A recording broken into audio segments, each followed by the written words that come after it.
Well, good afternoon, everyone, and welcome to another Literacy Speaking informational live stream. Oh, getting a little bit of feedback there. Um, Today we are joined by Shelley Adair, which is co-founder of the Austin Speech Labs. And she's going to we're going to have a conversation about speech therapy and the correlation it has with literacy. So we are so excited to have Shelley. We're so happy to have you here today, Shelley. So much. I'm so happy to be here. And it's not only Stroke Awareness Month, but it's also Better Speech and Hearing Month. So it's a perfect marriage and a perfect time to talk about literacy and speech pathology. So absolutely. Well, let's go ahead and get started. And why don't you tell our viewers or share a little bit about your background and what led you to speech language pathology and why you decided to start Austin Speech Labs. Yeah. So and then tell us a little bit about Austin Speech Labs. Sure. So my name is Shelley Adair. As you know, I've been practicing speech pathology for 33 years, which seems a little impossible, but it's true. And I've worked in all realms. So I started my career with autistic kids, and then I moved into rehab. So in the rehab world, most of my career has been with adults. So I've worked in outpatient acute care, inpatient rehab. I've worked in nursing homes. I've worked in psychiatric units. So I've worked in quite a few different hospital settings. I landed in Austin, Texas back in 2000 and was working at a rehab hospital here. And after working there for about 5 years, I was working in outpatient and was seeing a lot of stroke survivors. And stroke survivors were getting younger and younger. And so we were sending them home, and the insurance was getting less and less. So we were sending all these stroke survivors home that I really thought had a lot more potential, but insurance wasn't willing to cover any more therapy because the system was kind of created around older people having strokes. Mm-hmm. And so there were a few different places you could go to get more therapy after outpatient, but it was like Michigan University, and it was like 20 or 30 grand. So you don't have an income, and then you have to like go to this university, stay in a dorm. I mean, it just wasn't accessible to that many people. So my partner Shilpa and I were working together at St. David's, and we started to talk about like, what are some options? Where can we send these people? We want them to get more therapy. And so we researched the different places out there, and we decided, why don't we start our own? Let's just see what happens. So I literally called 4 people up that we had worked with prior and said, we have this idea. We want to try intensive therapy. So insurance covers you for about 2 to 3 hours a week. We want you to come 2 to 3 hours a day and see how much potential you have. Because we were discharging people because they weren't making progress, but that was because they were so limited. Like, you can't learn to speak when you only get 2 hours of therapy a week. So our clients came, we did 3 hours a day for 3 days a week for 8 weeks. And we just took very, very great notes, took a lot of data, and had great outcomes. And that was kind of the beginning. So at that time we had 4 clients, and Shilpa and I, and now for every boot camp, we still work in this boot camp frame. We get about 100 clients, and we have a staff of 10. We have 6 graduate students every semester that come from all over the United States. We have about 80 volunteers, and the volunteers are community members. Some of them are retired teachers. Some of them are retired pathologists. Some of them are just people that had family members with strokes. And then we have pre-med students, speech pathology students, bioengineering students. You know, because we're here next to the University of Texas, we have a lot of undergrads that are looking for volunteer experience in the medical arena. And a lot of hospitals, they can't have volunteers because of Medicare. So it's perfect. It's a win-win for us because we get to use all these volunteers, and our clients, it helps cut our cost by offering these volunteer hours. So that's kind of it's just the same as improving your literacy, whether, you know, improving your English skills or anything like that. You can't just come, you know, 1 hour a week and expect to increase your literacy skills or learn how to read and write or learn English, you know, overnight. So yeah, it's like if you go to another country and you're immersed, you're going to get that language much faster than if you're reading it out of a textbook. Absolutely. Absolutely. So, what are some of the most common speech and communication challenges that stroke survivors face? So if you have a stroke, you can have something called apraxia. So apraxia is where, like, you are trying to say the word ball, and you know ball. You're looking at it. You're like, it's a ball. You throw it. You have all of the language in your brain, but when you tell your brain to say it, there's like an interruption. So the lips and the tongue, they're not cooperating. So, you may have the letters BALL and you try to say ball and it might come backwards. It might come out lab, or it might be a ball, or it might be soccer. It might be a semantic word that's similar, but not the same. But with that apraxia, it's the message to these muscles is getting disrupted. So sometimes you'll even get stuck on that first sound, like bup, bup, bup, bup, and then you get lost. So that's apraxia. You can have dysarthria, which people kind of think of that telltale sign of a stroke is that flaccid face, one side of the face is drooping. So that can cause dysarthria, where it's just a muscle weakness. So you have all the language, you have all the words, but it's slurred because these muscles are weak, so you can't get the words out properly. You could have aphasia, and with aphasia, that's a problem with word finding in all areas of language. So that's going to impact your reading, your writing, and your ability to say words. And then we also work with cognitive impairment. So if you have a stroke on the right side of the brain, typically you're going to see issues with memory, problem solving, executive function. Those people can talk, but they can't necessarily put all the words together or follow a schedule or a routine. And then you have swallowing disorders. So those are kind of the main areas that we see from someone that's suffered a stroke.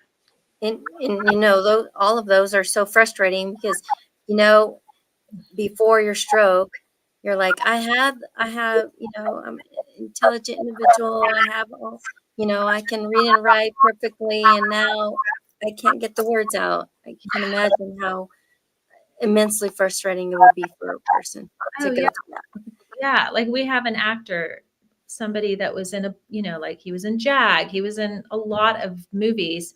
Mm-hmm. His voice is his identity. It's everything to him, his words, his language. And, he's still struggling 2 years after his stroke to get his words out. And it's really, really frustrating. Yeah. So, how soon do you recommend after a stroke should someone begin speech therapy? Yeah, as soon as possible. We have nowadays, because more people are more educated about stroke, they're getting to the hospital faster. So we'll see clients that never went through the whole inpatient, outpatient rehab. They just are discharged. They go into the hospital. They say, yes, you've had a stroke, and their impairments are more mild. And those people sometimes get lost in the system because they're functional, but they can't go back and do their full job. And so nobody's told them to go to speech pathology. So those, you really need to get in as soon as possible. If you're in the hospital, they're going to look at you. They're going to look at your swallow first, because obviously you have to have the right nutrients and nutrition to be able to perform and do well. And then they're going to look at your speech and language. But if you happen to be someone that gets sent home right after your stroke, then you really need to seek out speech therapy as soon as possible. Okay. So let's talk a little bit about the mental health and self-esteem side. Yeah. How does a stroke survivor's inability, like I mentioned, I imagine it would be so frustrating. How does that affect their mental health and self-esteem?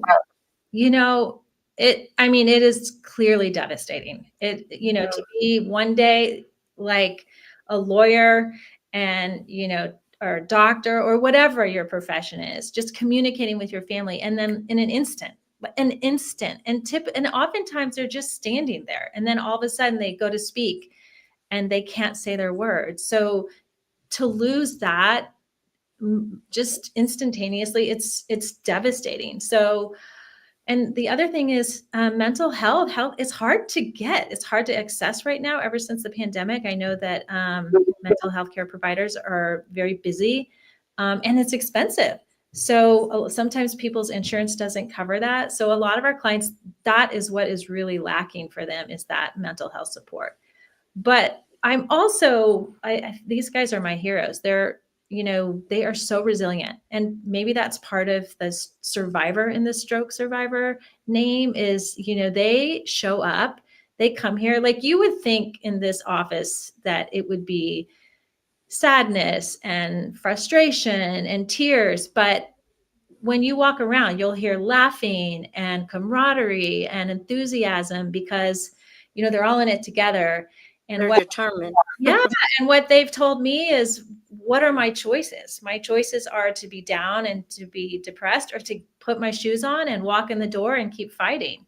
And I have the ability to fight. So that's what I've been truly amazed at over the years, is to see these clients that have lost everything, but they show up and they do the work, and they know that there's hope for them. There's a path forward. So I do And think so, how does speech therapy help rebuild not only the language skills, but also the person's confidence and sense of identity? yeah. Well, I think that goes back to like what we were talking about when you learn a second language. Like I spent a year abroad, and I remember when I was trying to learn Spanish in the beginning, I was very shy. I didn't want to talk because even when I learned some phrases, like if I would say it, then I didn't know what they were saying back to me. And so I just kind of like became a shell of my personality because I was too afraid, intimidated to like even try. And I think that happens a lot with stroke survivors is, they're worried they're going to say it wrong, or they're going to say it and the person's not going to understand what they're saying. And so, our language, our vernacular, like you think about like your family may call a certain item something like, when your child was a baby, they called a blanket a binky. And now 2 years later, you're still calling it a binky. Well, that's the vernacular that your family has chosen. And it means something to everyone in that unit. And that's how language is. But when you can't access that, and then all of a sudden you just feel very dry, like a shell of yourself, because you can't quite communicate the way, you can't string words together the way you used to string them together. You don't have the luxury of just being able to say whatever you want at the top of your head. So it changes you a little bit. You become more reluctant to go out into social settings because you might not be able to understand, or nobody's going to understand you, and so you just kind of shut down a little bit. And what do you recommend for anybody that's interacting with somebody that is kind of recovering from a stroke and learning their language again? I mean, one thing is patience. A lot of times we want to fill in what the person is saying. And I've learned over the years, a lot of times the stroke survivor will just say, yeah, yeah, because it's too difficult to like say it the way they want to say it. Like I have a client and his vocabulary is off the charts, but he can't always find those words anymore. But he doesn't want to say book. He wants to say a literature piece of art or a novel. And like, I'm just like, what is it? And he's not starting with "buh" because he's trying to say a novel. And so, I think one thing is just being patient, and letting them try. There's a lot of dead space sometimes, but not filling in that space. A lot of times clients can write what they can't say. So if someone's really struggling, I'll say, can you write it for me? Can you draw a picture of it? Younger people are more technologically savvy. So sometimes they'll pull an image on their phone. Like, can you show me a picture of it? Just giving them the onus instead of like trying to talk for them is really important. And then really selecting the environment. It's not going to be great to go to a restaurant with someone. It'd be better to stay at someone's house and have a meal with them if you want to have a meal with them. Really try to make sure your environment is more quiet. Just like if you're learning another language, you can do okay in a one-on-one setting, but then you go to a restaurant or a bar, and then all of a sudden you cannot process. You're getting one word here and there, but you aren't stringing all the words together. So it becomes a little overwhelming. Yeah, probably. 100%.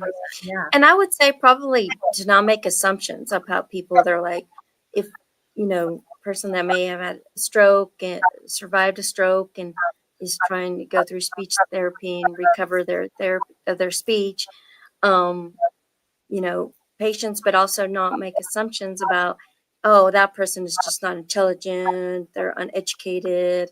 So true. You don't know what people are going through. Yeah. And like I have a client that he's nonverbal, he doesn't have words. And so people will start to talk down to him, but he can whip out a computer and, give you a full sentence. So Mhm. agreed with the not making assumptions is it, and even therapists, when they see him for the first time, you tend to like water everything down. But again, like you said, that's really important not to make assumptions because a lot of people have the thoughts, they just can't get it out. Mhm. What about, because we also teach a lot of English language learning. And so what about for those whose language was limited before they had their stroke? Mhm. What do you recommend for those type of uh, I mean, patients?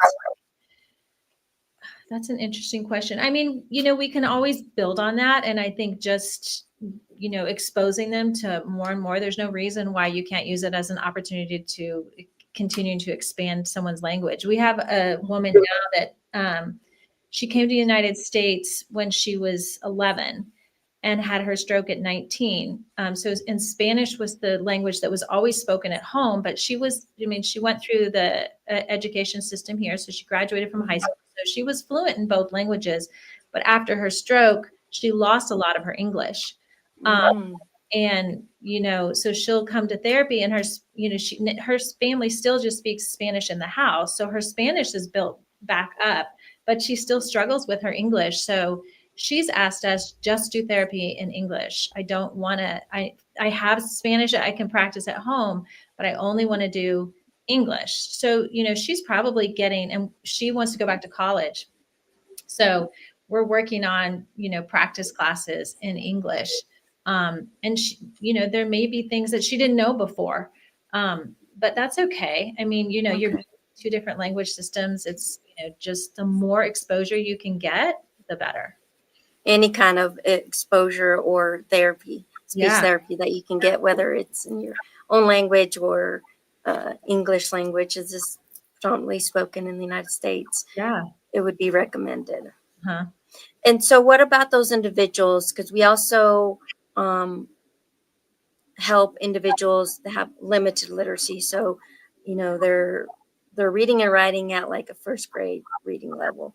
And Yeah. so, what do you recommend for those um, type of clients who've had a stroke and they really had limited, very limited language skills before they had their stroke? I mean, their reading and writing in whatever language was very limited. Yeah, I think, as the speech pathologist, we would do an evaluation and kind of figure out what level they were at before, and then, Mhm. try to at least get them up to that same level. And then, if we can continue to expand their vocabulary. And Okay. word finding, like language and reading are so intertwined. Like I was talking to Mhm. my girlfriend this weekend, she was telling me, I think I'm dyslexic. I was never diagnosed with it, but I've always had these kind of issues. And she's like, I'm finding now I really struggle to find my words sometimes. And we were talking about how, words, when we're reading, we store words in two different systems. We have our semantic system and our phonetic system. And sometimes with Mhm. dyslexics, the semantic, even with stroke survivors, we'll find the semantic systems are strong. So, like if you're Mhm. saying the word BIKE, well, you might pull up all these images of like the pedals, the seats, the tires, and you can Mhm. read that word because of that semantic information. But Okay. word like of, which doesn't follow any rules, the F sounds like a V and the O is a U, a short U, then there's nothing to draw from because you don't have the semantic information. Um, then, then anyway, so we're just trying. So anyways, building up. So if you don't have a large vocabulary, I would just encourage people to build up that phonetic system. We have an app that we built recently that it's good for our stroke survivors, but it's also good for people that are learning English, and Mm-hmm. it's literally letter to sound association. And you're thinking about, like, when you make the B, how do you make that? Your lips are closed, they open with a puff of air. Uh, Mm-hmm. just and it's practice over and over and over and over again. Mm-hmm. That comes easy as an adult. It's the same thing with literacy for if we have a student that has only like a first grade Yeah, reading and writing level. I mean, we have to start with the basics. We have to, we have a lot of non-English speakers that don't even can't even speak and write very properly in their native language. yeah, And so it's the same with both type of students. You have to start from the very beginning. It's like a and show them how, the sound of an a, yes, because they literally don't know what an a sounds like, or yeah, what an a looks like, or how to write an a. So it's like you have to go back to the basics. yeah, yeah. Yeah. And it's interesting because in my career, I was never really at school. I wasn't taught much about reading as a therapist, as a speech pathologist. And Hopefully that's changing it within our a education number of system. years we would teach, if because you've got 1 hour and you're working on Mm-hmm. swallowing, you're working on cognition, you're working on reading, writing, word finding, you've got 10 minutes to do just reading. And so what we would do is work on, okay, can you read your name? Can you read your address? Just those really basics, without really, here, because we work with them for so long and we work with lots of people for years, we were able to really peel back those layers and see, oh, these stroke survivors are having problems like a lot of people with dyslexia have. And so Mm-hmm. building programs around that, instead of, the traditional of, like, let's just read the basic words to get you through life. Right, right. So let's talk a little bit more about therapy and its Yeah. correlation with literacy, because There's there's so so many much. correlations. Yeah. How does communication, or the ability to communicate, especially after a stroke, affect a person's ability to read, write, and engage in everyday literacy Yeah. tasks? Yeah. It's big. It's really big. Like, we had this one client, he was with us for 2 years. And he could read. So he was a brewer. So he could always read beer. That was the first thing he said. He could always read it. But he could never, and he could read some basic nouns, but we tried and tried everything we could to get him to read. And then we were like, okay, let's just build association. So when you see the letter H, what do you think of? And he was like, Helen. That's his mom's name. H, Helen.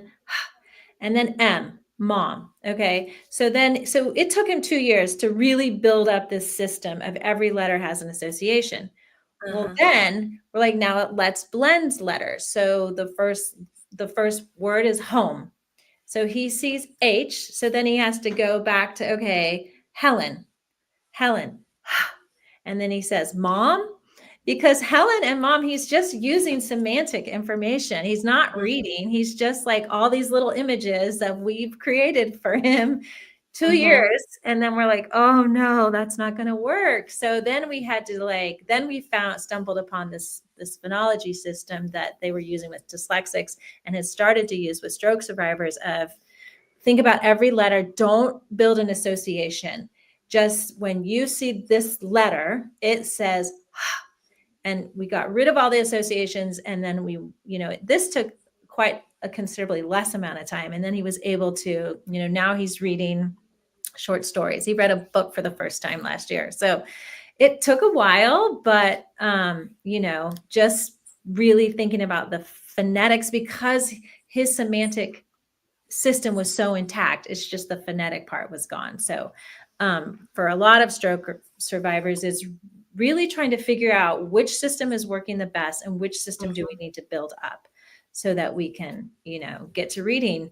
And it's like this gentleman he was back at work, um, but he still was struggling. Like one of our clients, he could talk, he could ride the bus everywhere. He was pretty independent, but reading was still an issue for him.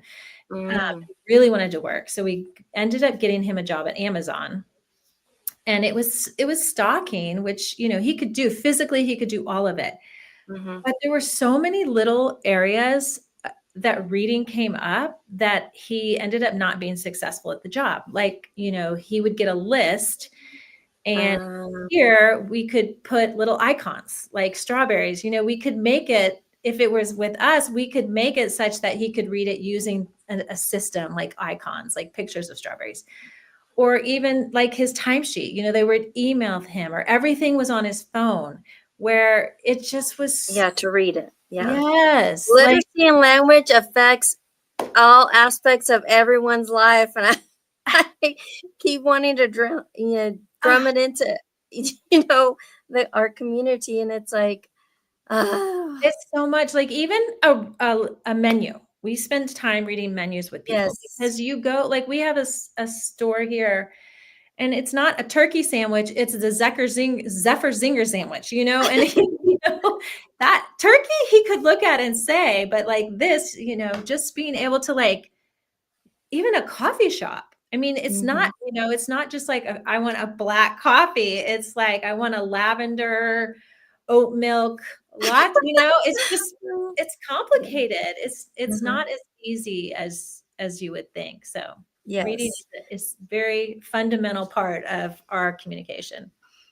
So why, and I think you kind of already answered this question, but why is it so important to recognize speech therapy as a part of an individual's overall literacy journey? Yeah, I think because we have the tools to help you learn how to read, and language and reading are like just right on top of each other. It's like you Hmm can't have one without the other. So your vocabulary, as you build your vocabulary, it's going to be based on your reading. I mean, we all know that. Reading, writing, and speaking. Yes, They're all combined. and when kids are little, those kids that get read to, or those kids that read a lot of books, their vocabulary is much bigger, and they do better in school and have better outcomes in life. So, um, and as speech pathologists, we're trained to kind of help in those areas. So, Absolutely. And so it sounds like more organizations like the Austin Speech Labs are needed. I know in here in the Permian Basin, Midland, Odessa area, we have the Aphasia Center, yeah, but there's I think a center, a speech therapy center, similar in Dallas area. But Texas is huge, yeah, yeah, and those small rural areas, they're like, I can't drive 5 hours, or in some cases 7-10 hours to yeah. go to a speech, to get speech therapy. So what do you recommend for those individuals? And please, communicate the need for more, you know organizations like yours. Yeah. Yeah. So we actually offer teletherapy. So probably about it kind of waffles, sometimes 40%, sometimes 60% of our clients are on Zoom. And the way our licenses work, we can treat anybody in the state of Texas. Even if you're with us and you leave for a week, we can't see you if you're in Florida. But if you're in the state of Texas, anywhere, we can work with you. So we have a partnership with a Laredo stroke support group. So Mhm. all of their clients Zoom with us, and the Laredo stroke support group covers their fees for them to get therapy with us. So it is an option for people even in the Permian Basin. And Mhm. it's $35 an hour for our therapy. But we also follow the federal poverty guidelines, because a lot of people, if you have a stroke, you've lost your job. Mhm. There's no income. So we do give discounts on top of that $35 an hour. So about 40% of our clients some get free therapy. You do have to pay $50, just it's like a holding fee. But it kind of depends on your income and how many people live in your household and stuff like that. So, there's also something called the Texas Workforce Commission. Um, Mm-hmm.